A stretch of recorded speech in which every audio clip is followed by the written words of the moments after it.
Mine was doing what? Very difficult, very demure.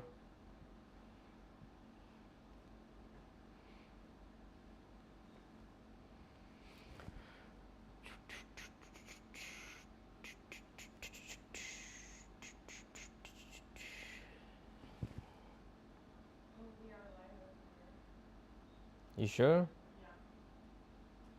Only on TikTok I have start.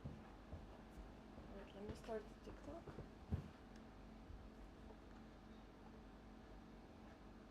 Wait, I'm not live on my personal account. Wait, then. You're live. There's one person that's No, but this is my. Is my personal account? yeah. It Oh. is. Oh. Goed toch, dankjewel. Someone is asking how I'm doing. Oh, but I don't see I'm live though. Is it like a mega delay or something? Wait, I'll check in a sec.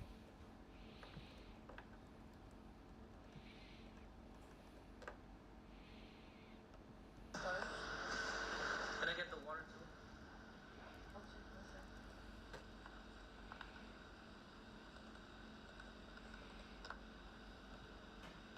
This one can be closer, right? Yeah.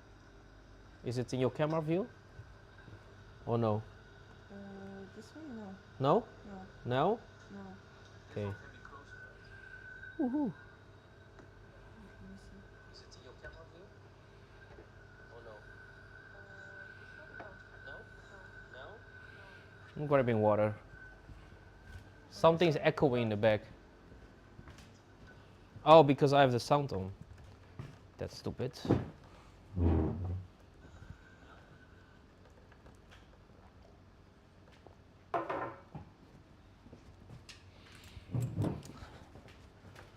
Tell me when we are ready to go.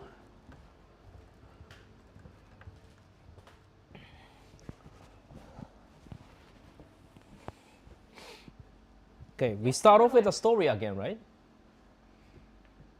Let me think, what's a good story?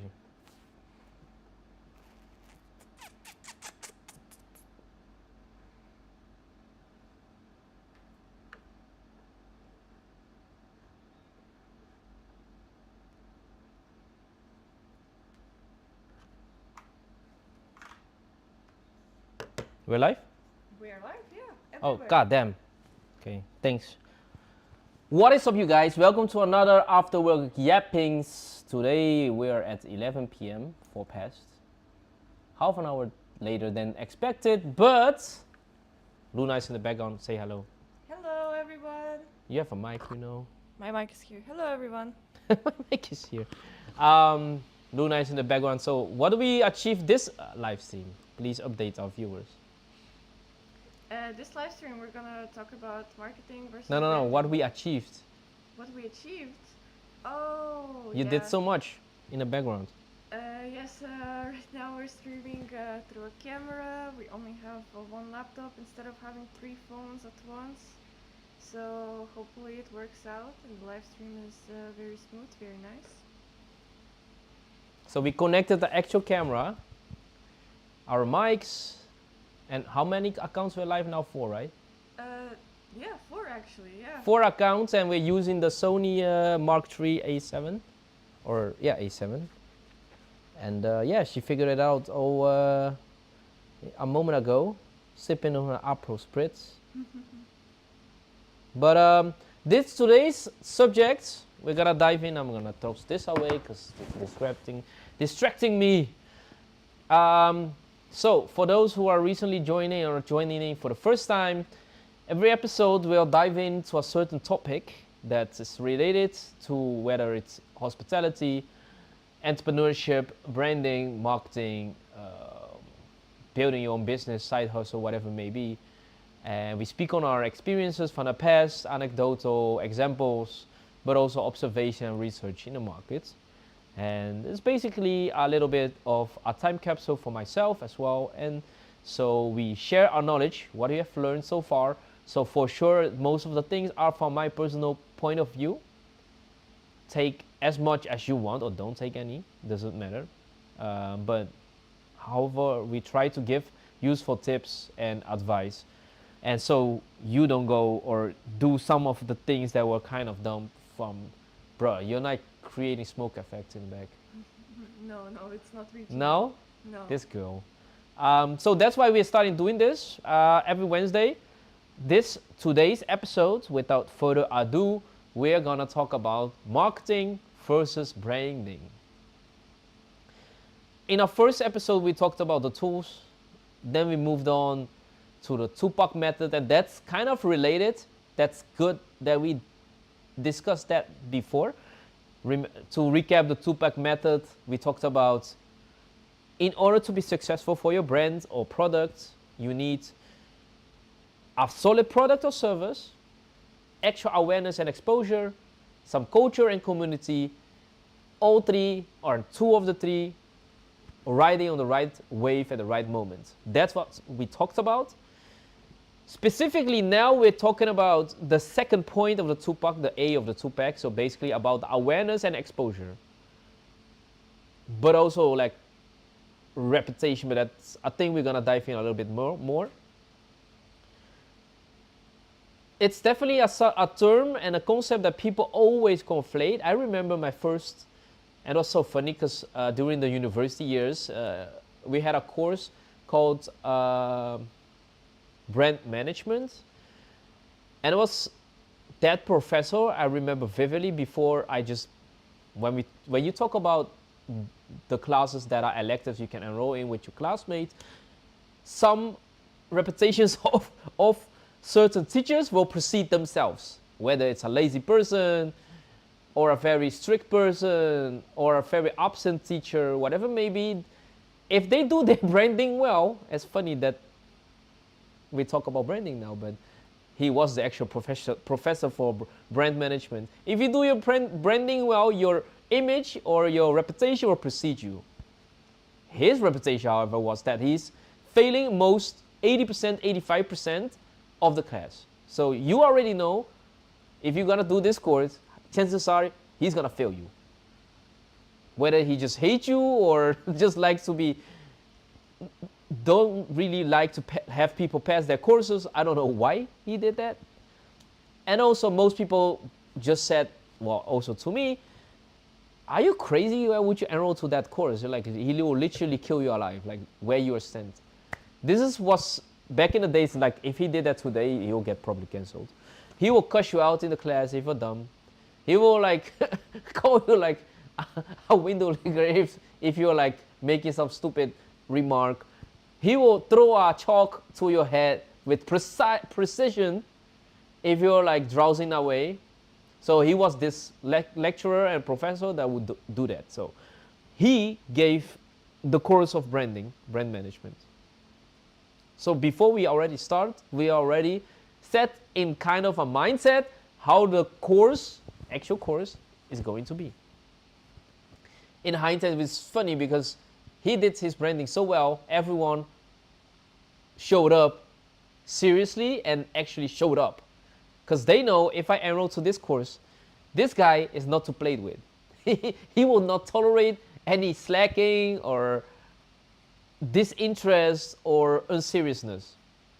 So even before you heard any word or saw the curriculum or the program, what he intends to give you during the 10 weeks you're with him, his reputation preceded him, and we already came in line. Everyone came in line. I've never seen a master, like a lecture during a master year so full. Like attendance list must be crazy. Trust me, he did that too. So you cannot like be like, oh, I'll attend from home. No. You have to be physically there.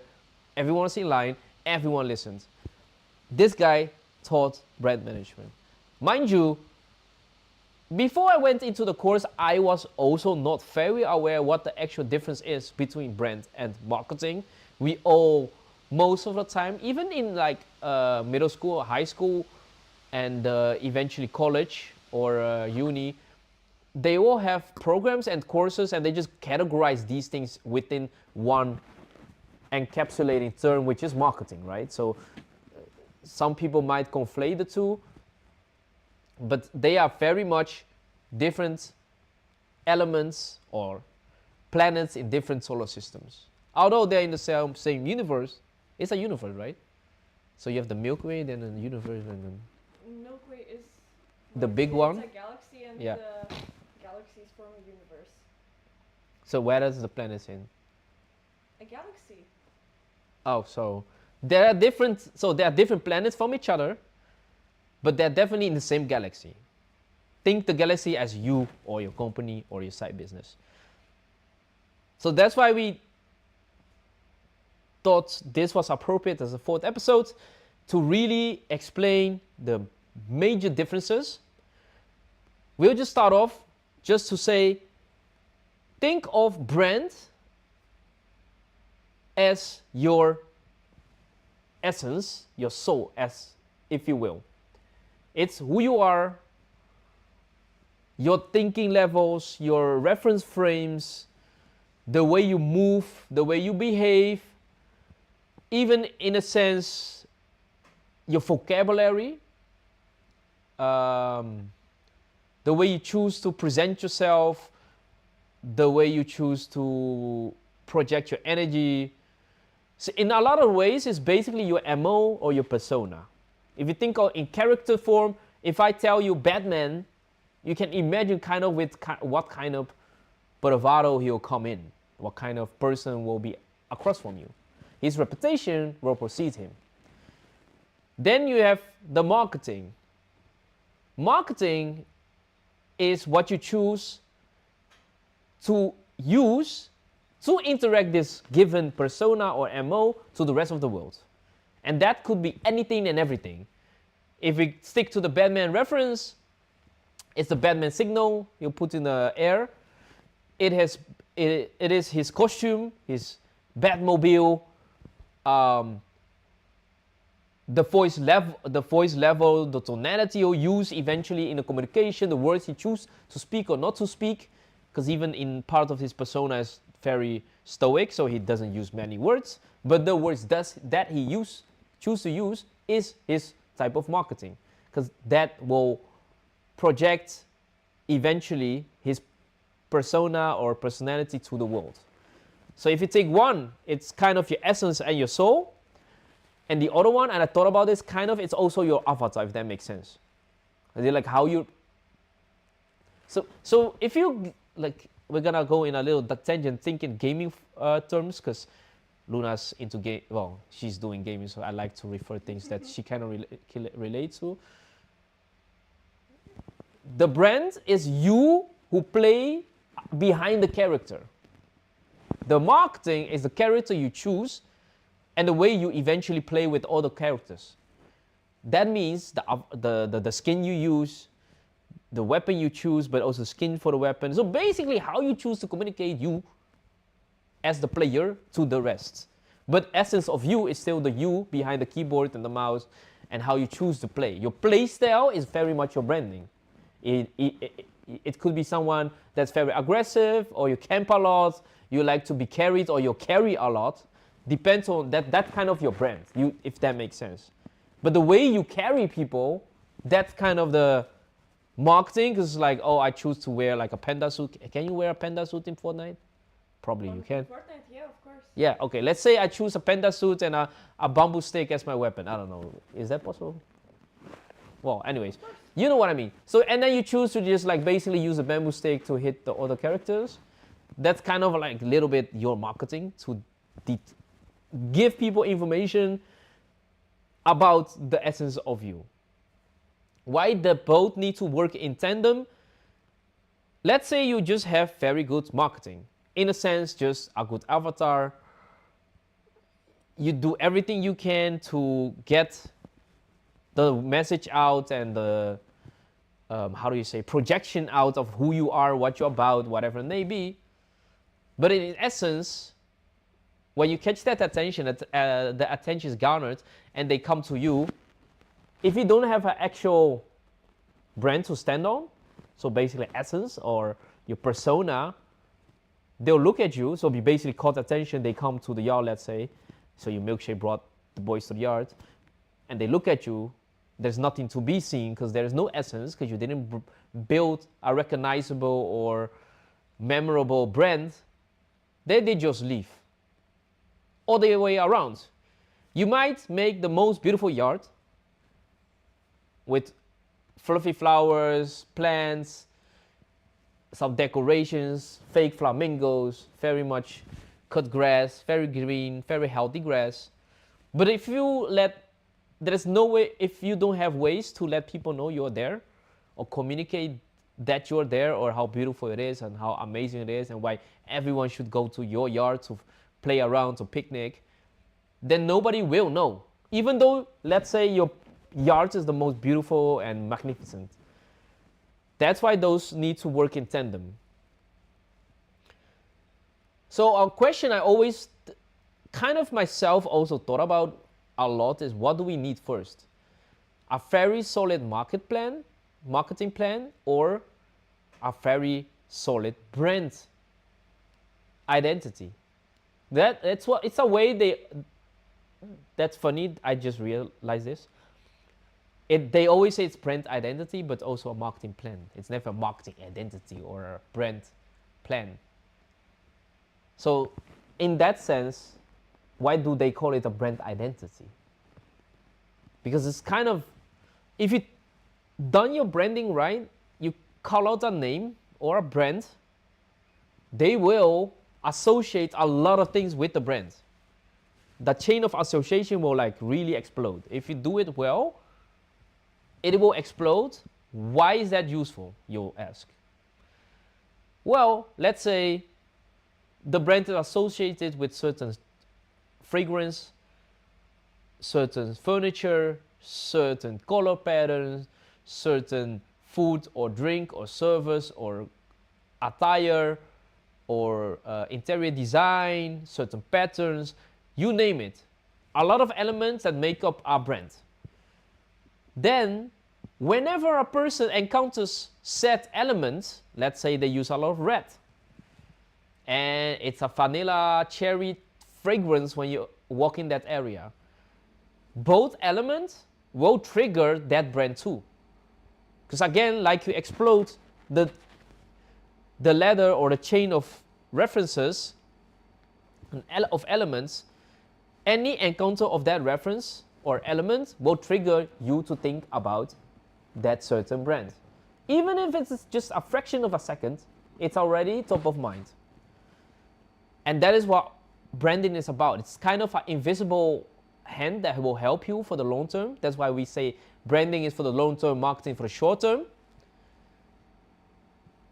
And marketing is not to be conflated with sales, because that's a whole nother topic. We're not going to touch on sales this episode.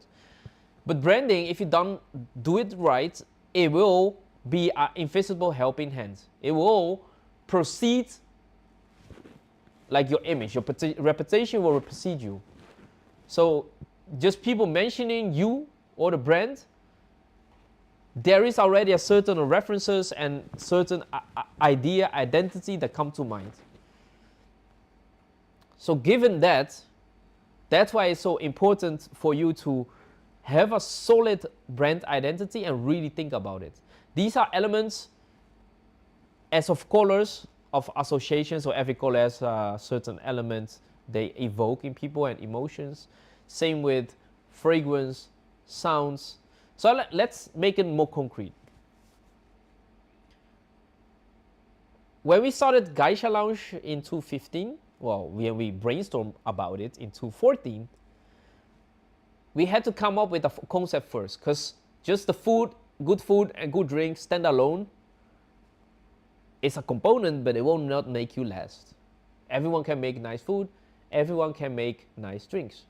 But like I said, if branding is your soul, then the food and drinks are just my clothes. But without my soul, nobody wanna be my friends. Even though if I'm wearing nice clothes, if I don't have a soul, then you're just an empty person. Same for a restaurant or any business. If you have certain products right, but if you don't do any branding, so there is zero element of reference, then it's really tough for you to be memorable. That is really tough for you to create a reputation, and then it's going to be really tough for you to spread this reputation through word of mouth. So when we started here, it all started out with what's the function and purpose of said venue we are going to be, right? So we started with like, hey, because we had a place in Tilburg and it has its own function and a whole thinking behind that. But here, it was different. We talked about in the episode of markets research. What we did when we did our research, we kind of identified some elements we knew kind of the target audience will be.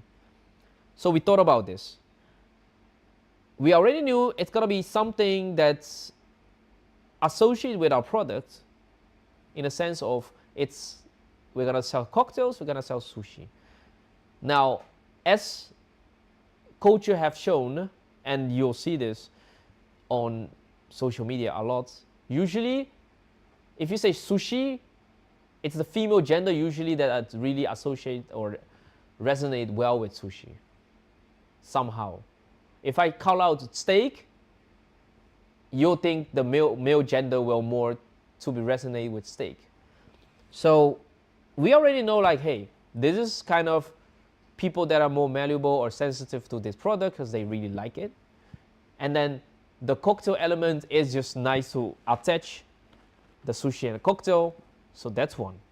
Okay, but that's not enough because we just know like which gender to target when we are advertising, which is a marketing element. And that's not our vibe. We're trying to we're not creating a vibe by just identifying the target audience. Then we thought more about, okay, then what is the vibe? What's the function? And here comes the need, and that's always the best if you have certain needs or itch to scratch as yourself or your community around you, then it's best to fulfill these. What do I mean by this? And again, we talked about this about Geisha Lounge. It was as the people, and mainly girls, really missed a spot they can dress up, go out for food and drinks, or just drinks and enjoy nice music, and where they can meet others, like-minded people, without being really bothered by annoying people and mainly just annoying guys, to be frank. And so there was a gap as well in the market, and it was kind of a function we could serve, ideally. So we set out to do this. It is reflected eventually in our name, Geisha Lounge. And it was eventually also reflected in a lot of elements.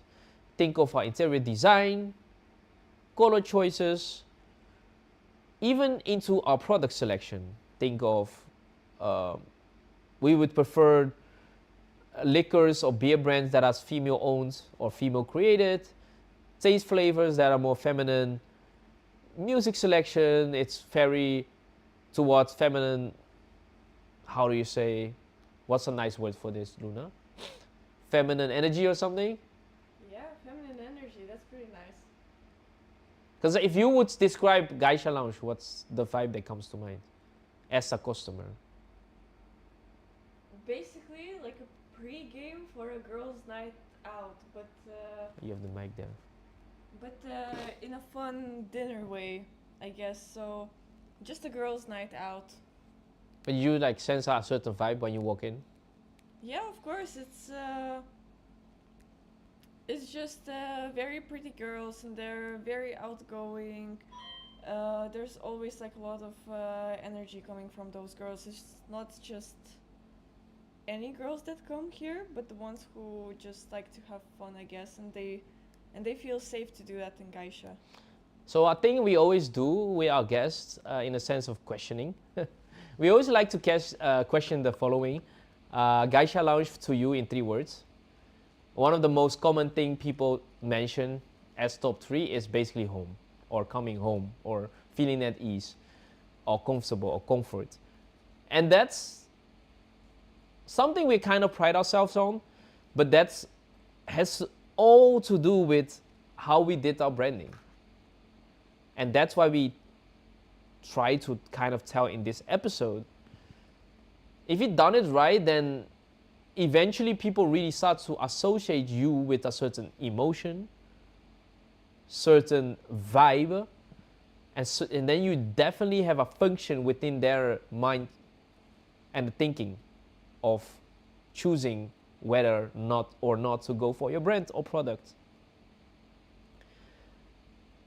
Then we talk about marketing, because I'm gonna dive in a little bit in branding in a moment, but let's say then, okay, now you did all this thinking about the branding, what kind of product you choose, the recipes you're gonna use, the flavor profiles for the foods and the drinks and the cocktails and the wine and whatsoever. But how would people even discover you? Now this is where your marketing plan come in. And then you obviously got a lot of methods to do your marketing. And why do I say it's like for the short term? Because you can just promote this much.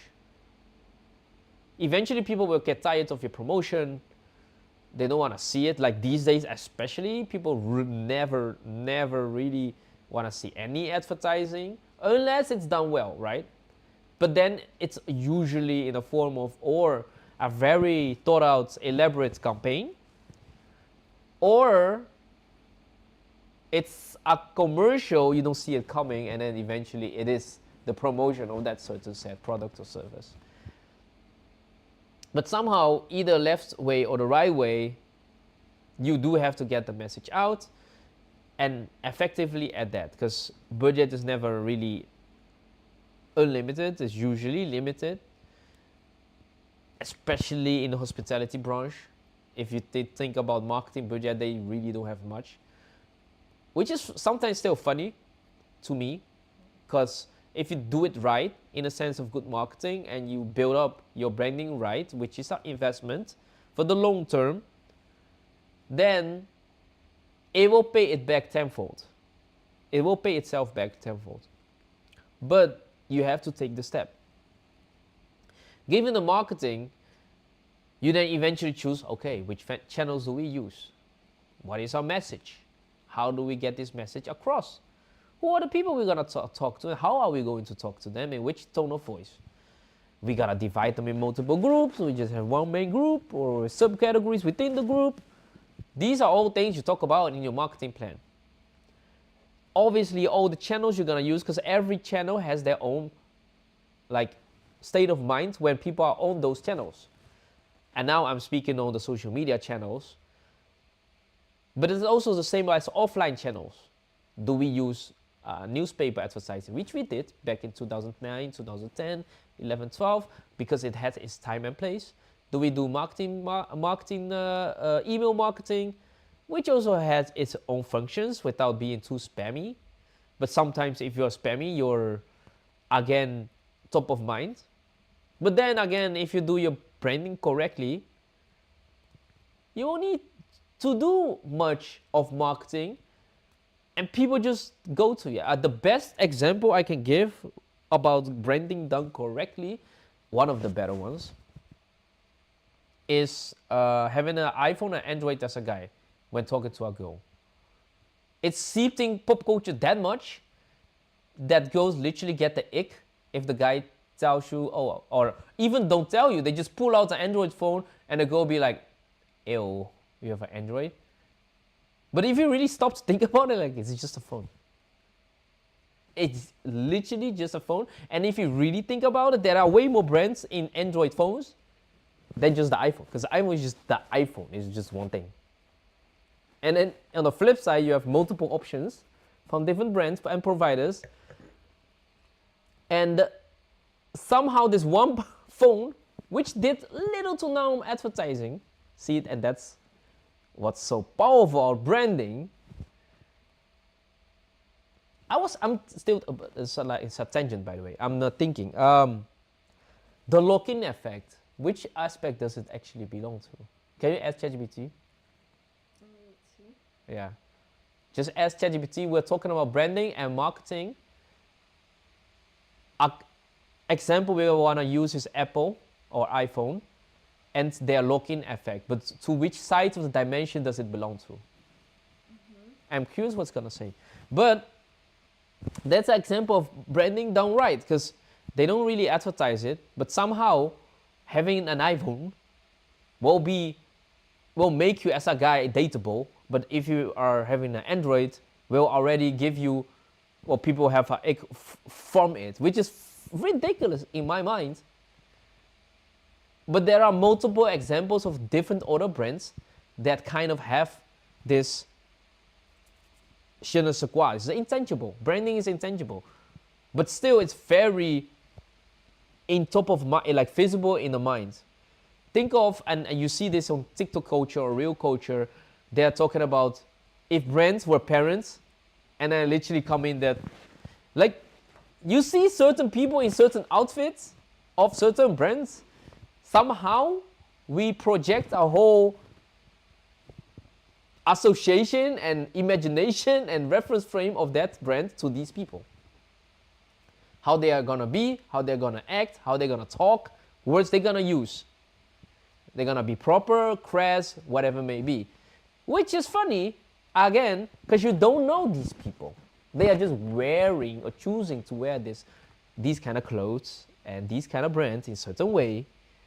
But somehow our mind is already, and that's how minds work, right? Because we have to make quick decisions really on the spot by just getting minimum intel. Because we can go on what we see, what we smell, what we touch, what we hear. But we have to make a decision. Do we like the person? Don't we like the person? Is it trustworthy, not trustworthy, blah, blah, blah. It's quick decisions, split decisions. That's why we compartmentalize everything. And that's why if you've done branding right, it is the thing people start to associate with. Back in the day, we were associated with school lunch breaks. Somehow, middle school, high schoolers were here during the lunch throughout the whole restaurant and almost every day. Somehow it's like an equivalent thing. It became an equivalent thing.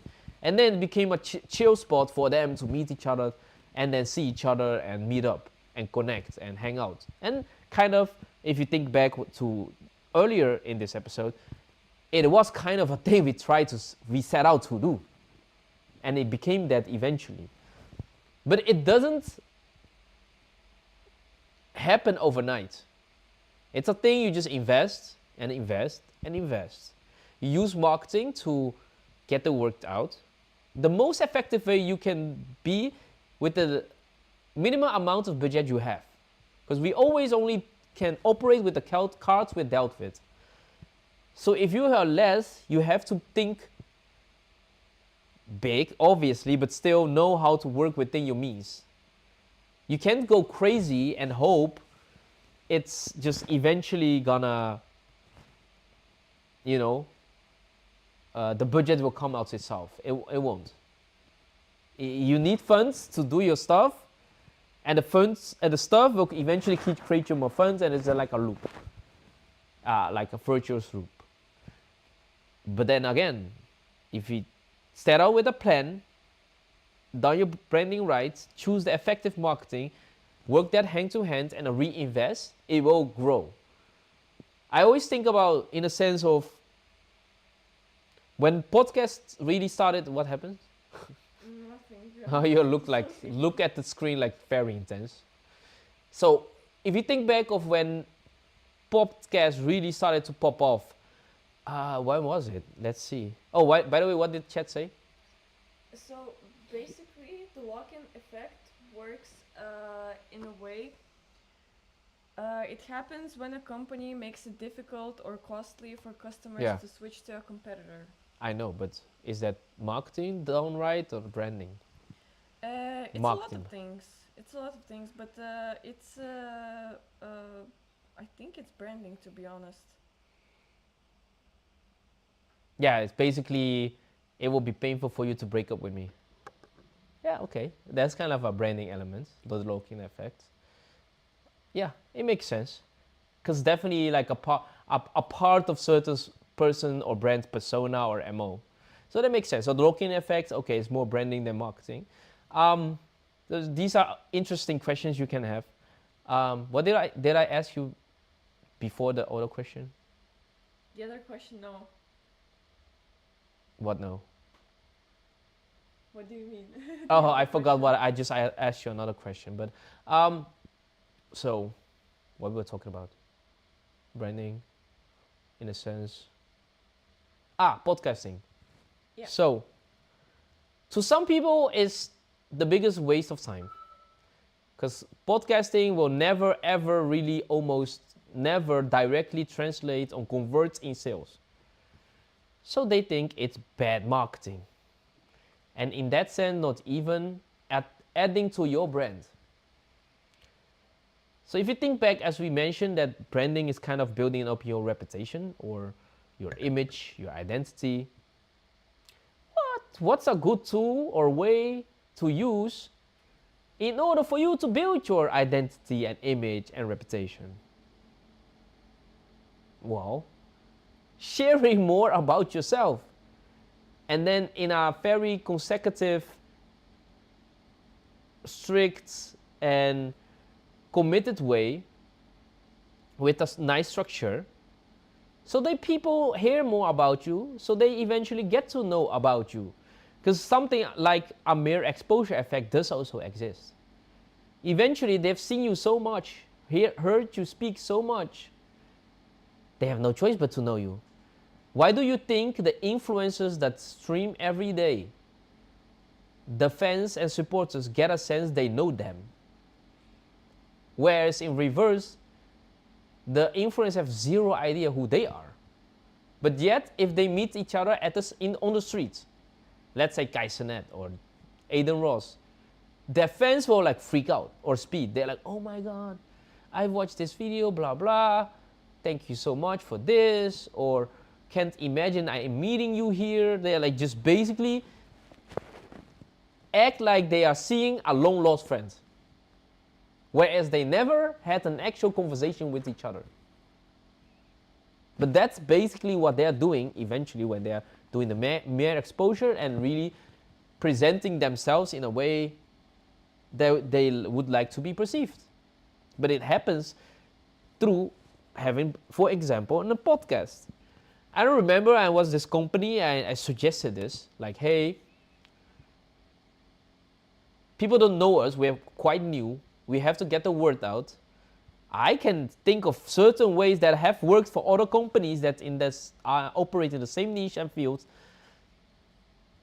that have used this tactic. They started a podcast and interviewed experts from the same industry or field. Because one of the things you want as a brand and company, you want to come over as an expert. At least for that company at that time, it was kind of their aim or objectives. And they were selling products that are heavy investments and also long-term investments. So in that sense, you have to be superior in some way. It could be your technology, but if nobody knows you, they will never know if it's better or not. So one way to demonstrate if your technology is really better, well, have a podcast, talk about it. Another one is become the expert in the field. So people refer to you if they need solutions or answers or inspiration regarding any topic within your field. So you become an authority figure. Well, here again, the podcast will aid you in this because you just basically start giving information and knowledge, invite guests, engage in conversation over and over and over and over again. Because then eventually your body of work will prove irrefutably that you know what you're talking about. And if people get the sense that you have a clue what you're saying and knowing what you're talking about, and you do this long enough and consistently enough, eventually you will become that expert. Guess what? Then it's gonna happen if by any chance people start to look you up. Company B, what do they do actually beside podcasting? Because eventually if you give enough value to the people and the watchers and supporters, they'll be intrigued about who you are, what you are about. Think back of any idol you have or musician or artist, you will start IMDb in them. What else do they play? Do you have a favorite actor? No, I don't. You don't have a favorite actor? Wow. I mean, I kind of like Margot Robbie. Didn't you ever IMDb her, or that's it? Not even one interview you watched? Sometimes, if it gets on my TikTok feed, then I watch See, it. but then it raises a curiosity about her, right? Her body of work, Yeah, sure. raise curiosity, you do more research, and eventually, if it's done right, you start to love that person even more or become a bigger fan. On the other way around, why do you think fans feel really betrayed of people, of certain celebrities or artists, if they did something really, let's say, outlandish? Because you then, as a fan, literally feel like are betrayed by one of your close friends. Oh, it reminded me of Blake Lively. I used to like her until all the drama from the Unfolds, movie. and what did happen? What? What did happen in your mind? Her image of her.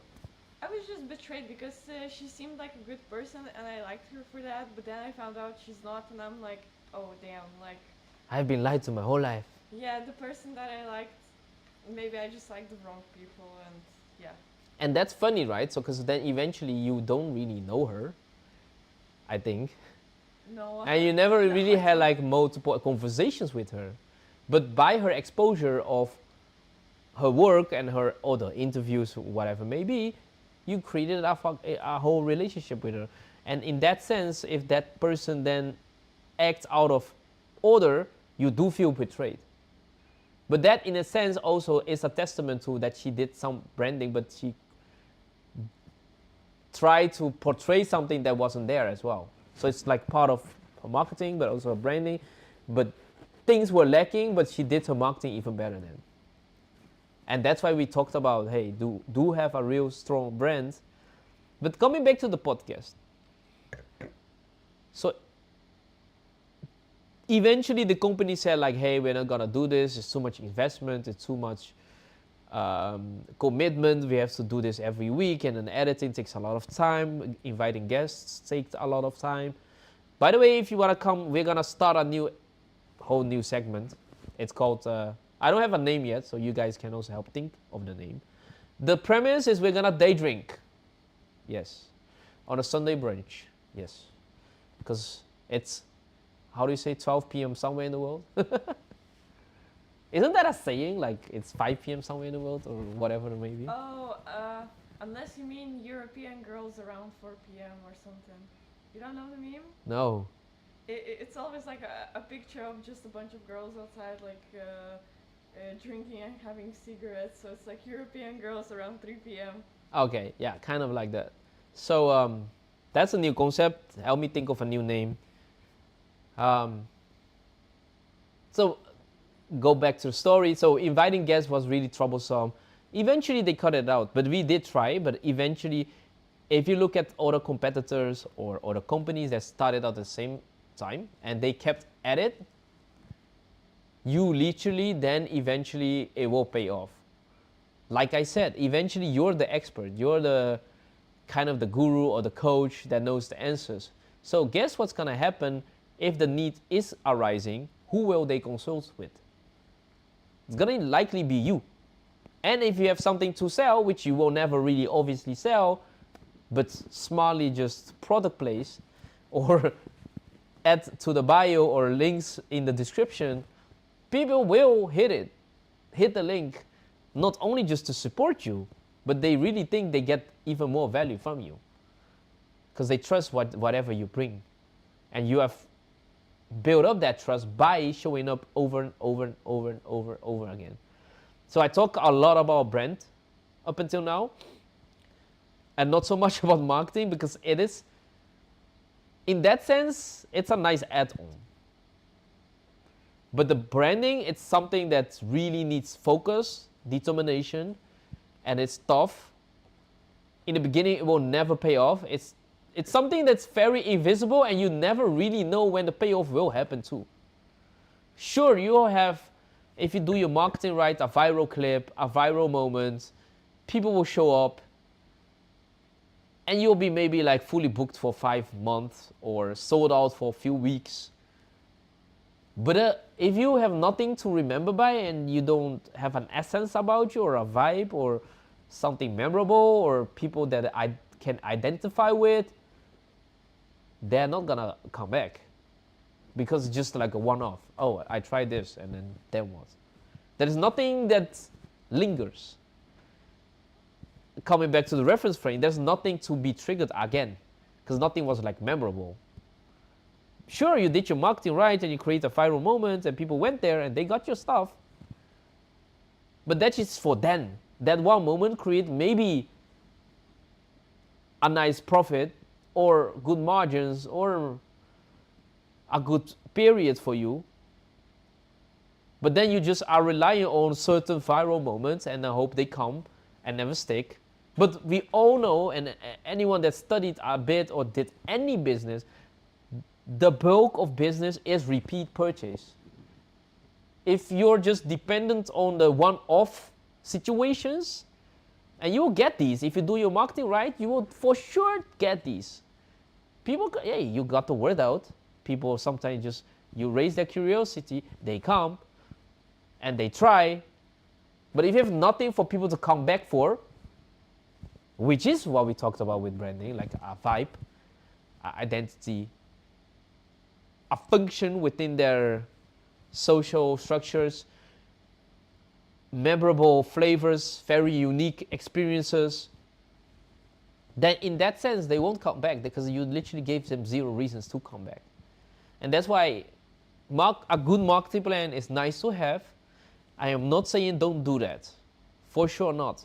But if you're gonna really think about how to invest, let's say your limited amount of dollars for marketing or branding, you need both, by the way. It's not like 50-50, it's never 50-50. I always tell the girls here, we work in 3,000 layers, shades of gray. It's not just 50 shades of gray, it's never black and white, but 3,000 layers as shades of gray. And everything in between. But I would suggest, and I have done that in the past too, really invest in the branding. And really think about it, like how do I add value? What makes me, what sets me apart? What makes me recognizable? What creates my reputation? What is my reputation? So that's another thing, and I will close with this.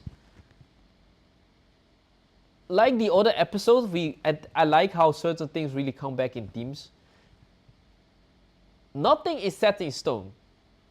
And that's a big thing. I have seen not even just entrepreneurs, but also people that are trying to build their brand or starting out. They're so stressed out or afraid that when they decide on stuff, it's set in stone. Sure, certain faux pas you will never recover from, but then you should already know if you've done your market research right and your target audience research right. Those faux pas you won't make, but also certain decisions you make about your branding, about your marketing, it's never set in stone. What do I mean by this? Don't be this, impulsive person to one day to another change all your branding colors from one dimension to another without any announcement or communication. It makes no sense. But you can obviously, given the feedback of your customers and your purchasers or your supporters, slightly dial the dial to another side. What I'm trying to say is, because it's not set in stone, it's fine for you to try things out. If it works or if it starts to get traction, do more of this. If it's not getting traction or it's not working, do less of this. If it's getting a good response from your customers or visitors or supporters, try again more of this. And you know what I'm gonna say? If it doesn't get any reaction, attraction, so what?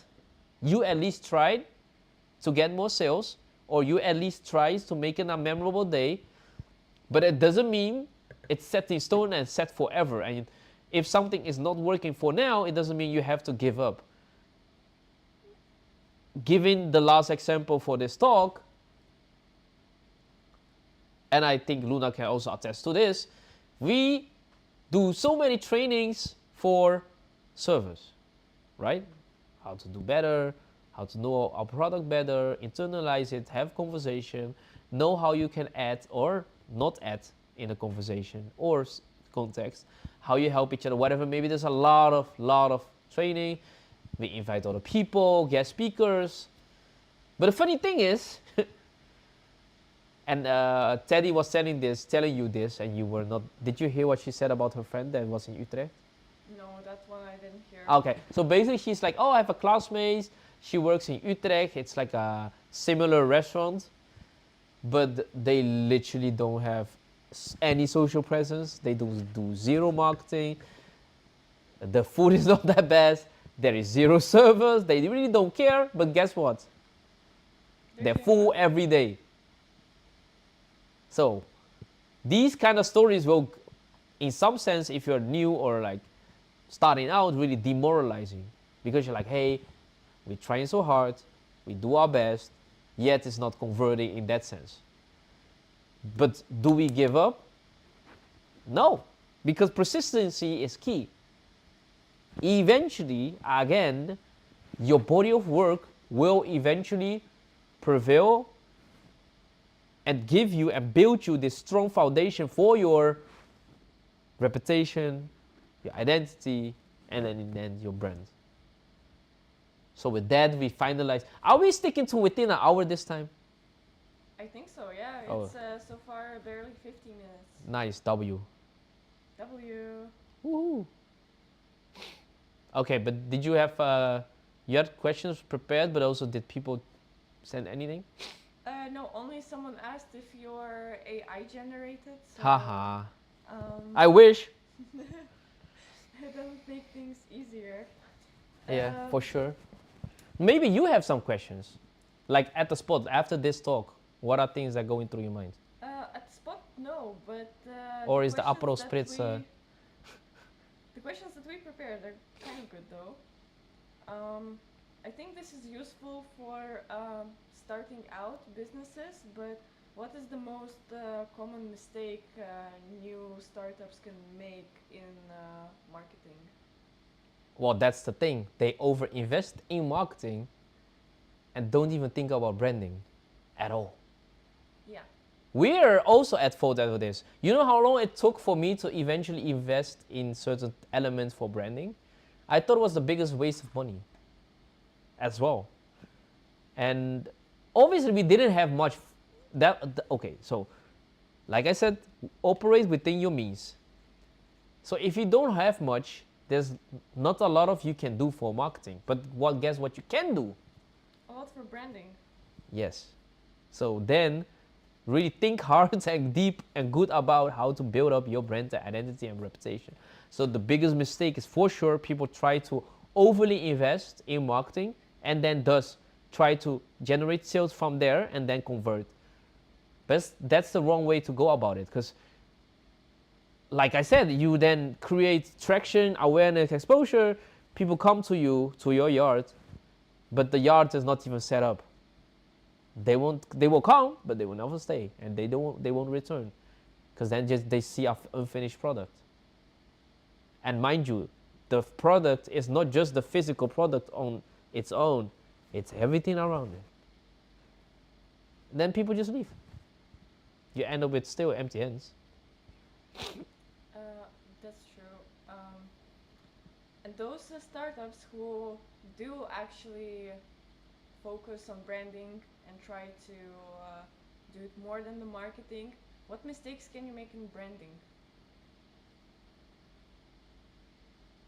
Being overly idealistic and principled about your own beliefs and pushing your own beliefs into your people.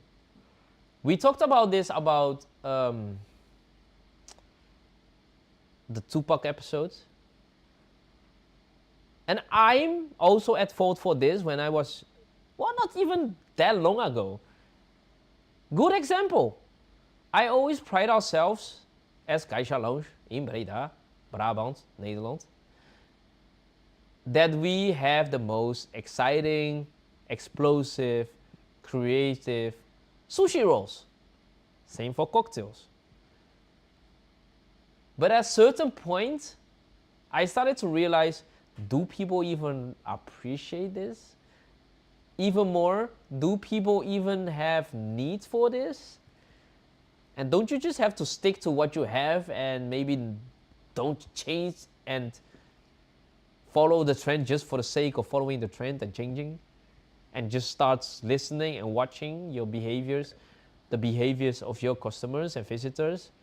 So one thing is for sure, and I think people do missteps in their very principles and have a big ideal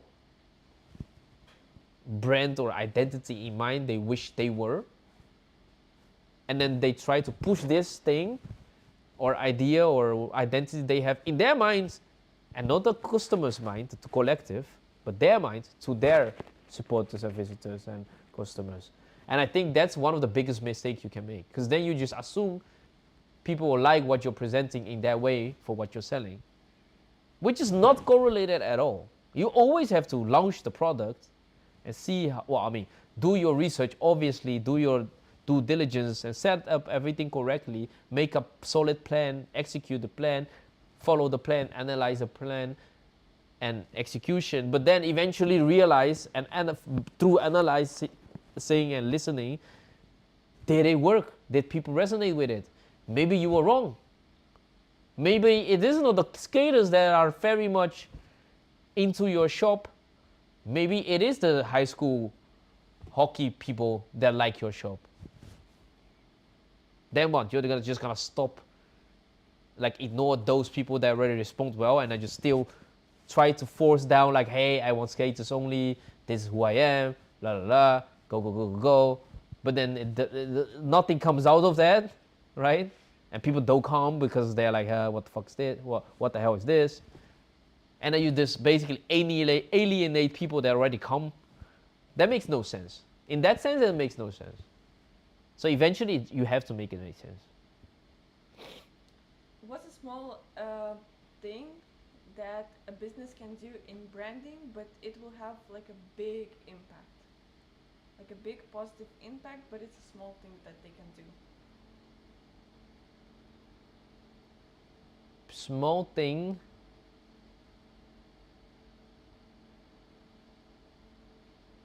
It's not one specific one-time thing. I think, and I tell this to content creators all the time, every single time actually. It is like one of my repeated tapes. Like I'm a repeating tape in that sense for content creators out there. If you think about your content, when you're gonna record and make your content and in your daily routine, my biggest advice forever and ever, first analyze your day. What is happening in your day? What are you going to do every day? Just basically daily routines. We're not talking about incidental days that you maybe have a big party or certain events happening. No. Things that I repeat every single day. Or you're gonna do no matter what that day. Could be when you wake up and you drink water. Could be you wake up, you style your hair. Could be you wake up, you do your eyeliner. I don't care, I don't mind. But it's something you're structurally hardwired to do no matter what. Okay? A few things will come up and come to mind. Within that window of content capturing opportunity that is consistent as hell, record, hit record, then upload. On TikTok, whatever maybe, just at least record that moment of content, whatever may be. What the hell? It's TikTok, we're reaching the limit. Limit? Let's reach the limit. Oh no, it's not everything's fine. Everything's cool. You're free to continue. Okay. They asked me to verify if I'm human. Yeah. Are we human? Already someone thought we were AI. Someone thought we are AI. Of course I'm AI. So, in an essence, the answer to the question was, so like, what's one thing that really has a big impact, like one small thing? Well, record every day and post every day. Consistency. The consistency is key. And the key to consistency, it should fit within your daily routine. Whether you're a motivational speaker or hairstylist, a painter, a gym coach, it should fit within your daily routine.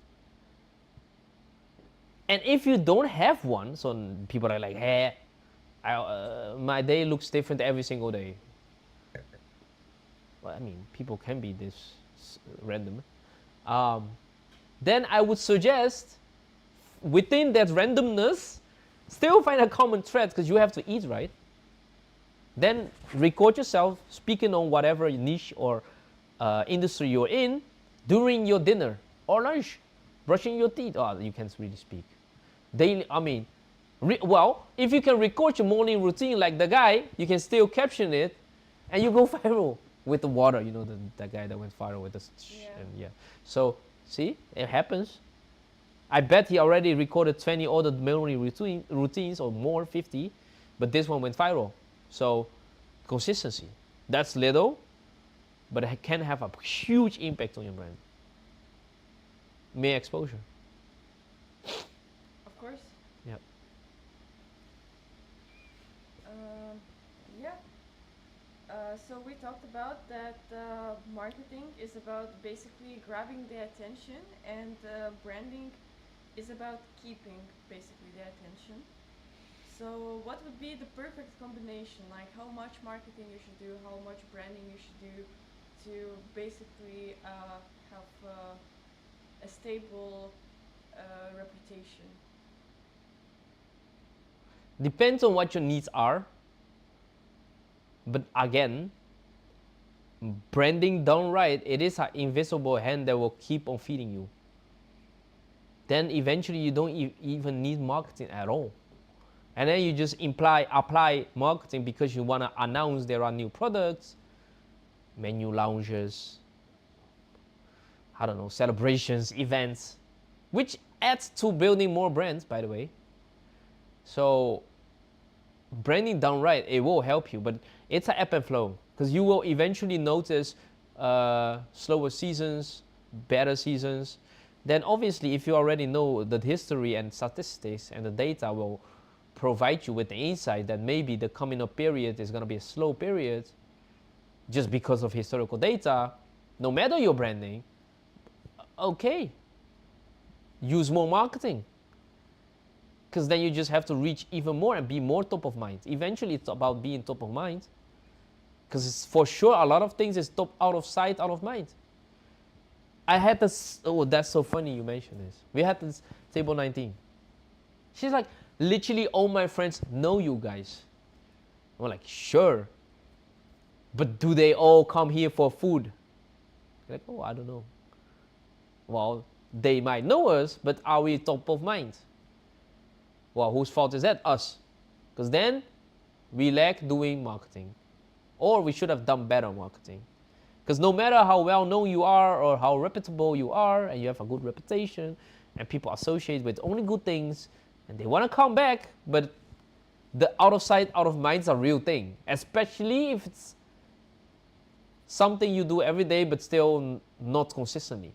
In a sense of you don't eat sushi every single day. And you don't think about sushi every single day. Okay, then it's our job and every competitor's to be top of mind. And if we're doing a worse job than our competitor, they will come to the competitor, no matter our brand. Oh, well, if they are doing also a good job at branding, by the way. Don't be like, oh, if they already mess everything up, will people come? No, obviously not. But yeah, so that's, yeah, it's funny that you asked this because we literally talked about this. Alright, I don't see questions coming in yet. So I will let everyone watching the live streams on any platform know that if you want to ask the question, please ask it now or we might go soon. Let's take another last one because I know there was a whole list. Yeah, you're good at answering questions, so you covered like a lot. But let's see. So, for example, if a brand offers like a killer product, so it's really good, but yeah, so basically people come, they get the product, but then the hype basically dies down. How do you get back quick? How do you fix that? What's the fastest way to do that? If you did your branding well, the hype won't die down. Yeah, but if you didn't do and you had really good marketing, you grab the attention, but it doesn't stay. How do you come in with the branding in this situation? Because like I said, branding is not a quick fix. It's never a quick fix. Then you just have to double down even more in the marketing. In the meanwhile, work on your branding. So in the second time around and the third time around, they eventually stick because the product even is way better now. They have a reason to stay. But it's tough because you're saying like, hey, we put like that. That was the first question. What's the biggest mistake? Then they focus too much on doing the marketing, and they overly invest, and they blow through their budget on just marketing. Oh shit! I don't want to put something in Blast. So can I? Everyone is trying to put it on Blast. It's fine. I'll put it on Blast. Like, yeah, no, yeah, I won't do it. But if you blast through your marketing budget or the total budget of branding marketing, then it's gonna be tough. Because then you have to be really go guerrilla tactic, gather attention, exposure through other means within the confines of the law, and really deep dive on how to better structure your brand and identity. Because no matter how many times you do a successful campaign or like perfect promotion or perfectly executed advertising, if you don't have nothing to stand on and no reasons for people to come back, they won't, because the competition is fierce. If they don't go to you, they will go to someone else. The money is going somewhere. You want them to come to you, and they gave you a chance. But like, fool me once, shame on me. Fool me twice, shame on you. So you don't want to fool people. You just want to help people and give them something what they really actually want. And then you have to be something that you stand for and people trust and rely on. And just stay true to yourself. Always tell the truth. Be honest. Maybe you did mess up. But then say, hey, we did our early launch. This is our bad. As we are also early, new startups. We are also early in our journey. We hope to do better. This is what we have done to better ourselves. So when you give me another chance, it will be better. But be better and be honest. And I think that's what we close with. What's the episode for the next time? Damn. I forgot what we're gonna do next time. What's nice? What's a good follow-up? Should we do teams? Building. I think so, yeah. Okay. So next episode we'll talk about finding the right people and building the right team around you. Do you need a team? Do you go solo? And we'll talk about that. Thanks for tuning in. Like and subscribe. And if you have any suggestions or questions or ideas for future episodes, feel free to comment them or send it a DM. And otherwise, we'll see you next week. Peace. Bye-bye, everyone. Why don't you hold the microphone, by the way? I don't know, I was scared because I'm drinking and smoking